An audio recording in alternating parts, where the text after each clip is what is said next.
Latin Bangla super কাপের দ্বিতীয় ম্যাচে আজ আর্জেন্টিনার দল অ্যাথলেটিক চার্লনের বিপক্ষে নামবে বাংলাদেশের red and green future star.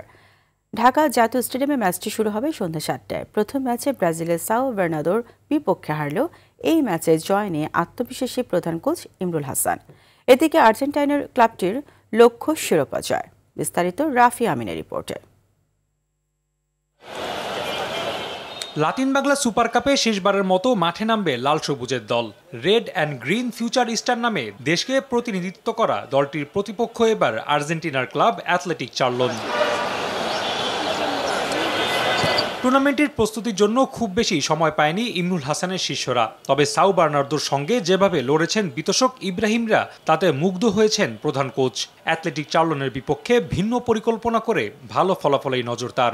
Argentina একটা সারপ্রাইজড হবে আমাদের নেক্সট ম্যাচ প্লেইং স্টাইলে। ডেফিনেটলি আমরা এই ম্যাচে রেজাল্টের জন্যই খেলবো।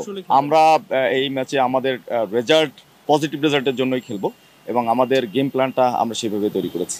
আর ক্যাসপার হক জানিয়েছেন পুরো দল এই ম্যাচে জয়ের জন্য মুখিয়ে আছে।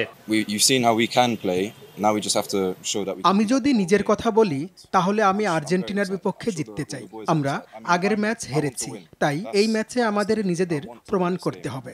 শুধু আমি না, দলের সবাই চায় আর্জেন্টিনার বিপক্ষে জিততে।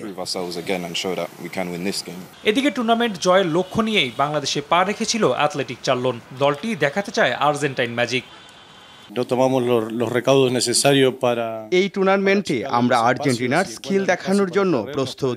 সেরা ফুটবলার নিয়ে আমাদের এই দলটি করা হয়েছে। আশা করছি চ্যাম্পিয়ন হতে পারবো। শেষ লড়াইয়ে স্বপ্নের দ্বীপ জ্বালাতে চায় লাল সবুজের দল। আর্জেন্টাইন জাদুর বিপক্ষে সাহসটাই তাদের আসল শক্তি।